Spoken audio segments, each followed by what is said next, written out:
Are Overseers any good in patch 6.1.3?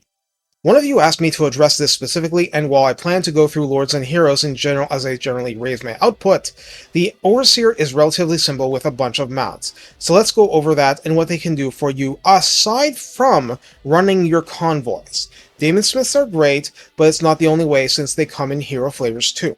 Also, the Lamassu mount stats are different as a mount. That's interesting. Recruit for a normal nominal 1000 gold and 250 upkeep. On Ultra they come at 4,956 hit points default, not at all lightweight. Armor is 120 with silver quality shields, blocking 55% of small arms fire, so the first use is as a tough as nails foot lord acting as a bulwark for your missile units, keeping them healthier against opposition, but let's hold that thought. Missile resistance is the standard 15%, fire resistance a healthy 25%, leadership a sturdy 80, speed 32, charge speed 41 is fast for a Chaos Dwarf.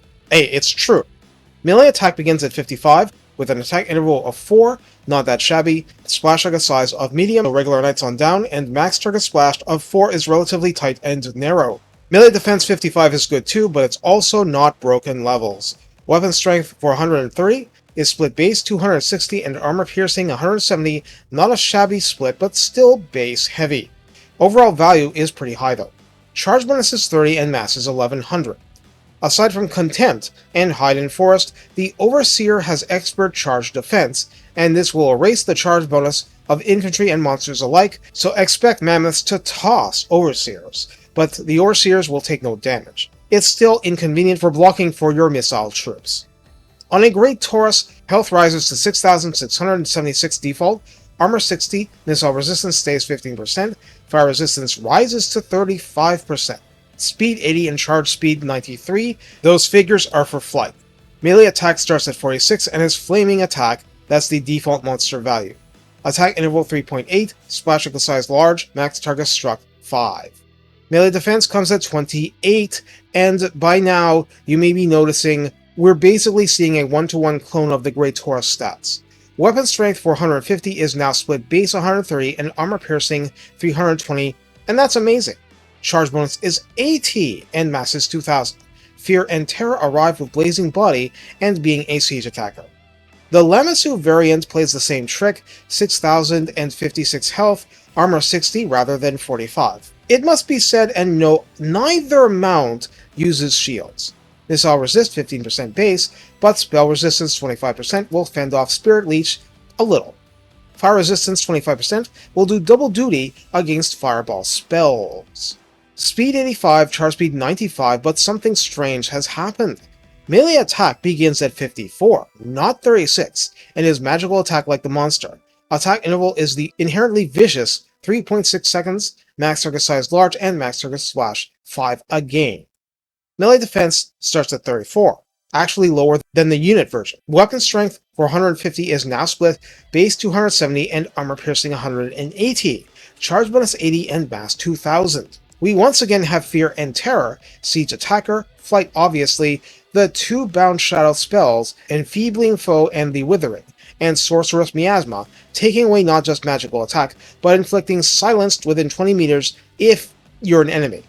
So, to summarize, the Lamassu mount has some weird differences, but for all the Overseer having lost his Knight's Shield and half his armor, he's a huge menace to any skill or spell dependent target out there.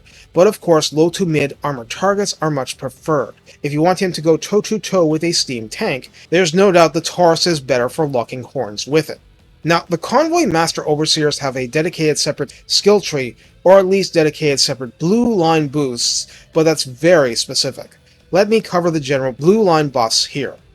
Root Marcher is the traditional plus 5% movement range, Cunning gives plus 30% ambush chance and 20% intercept chance at 3 pips, which is significant.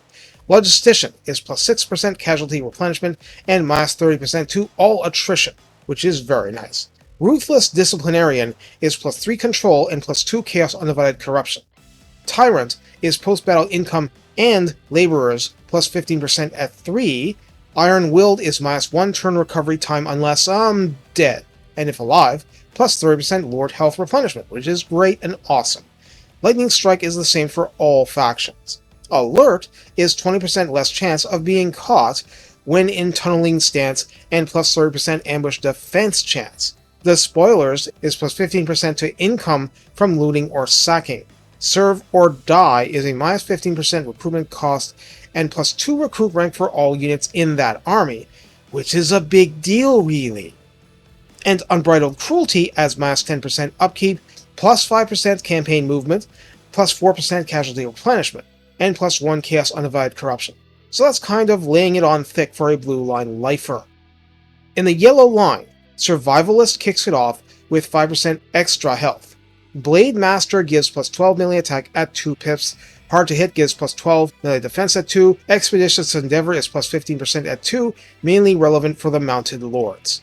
Wound Maker is plus 20% at 2, and it's unusual to be in the first 4 skills. Foe Seeker is the standard speed buff and fatigue remover. Full plate armor is plus 15 armor at 2 pips and is not trivial on the mounts. Violent Delights is 1 pip but plus 10% weapon strength, so why not? Indomitable is plus 12 leadership, Scarred Veteran is plus 15% health at 2, and Deadly Onslaught is the same old, but when you get a charge bonus AT mount, this does matter.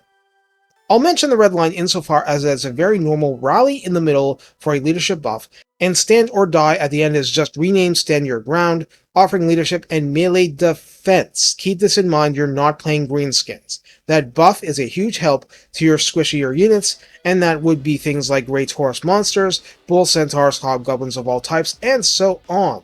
For all the armor in some parts of the roster, only Chaos Dwarf melee infantry is legitimately elite in melee defense.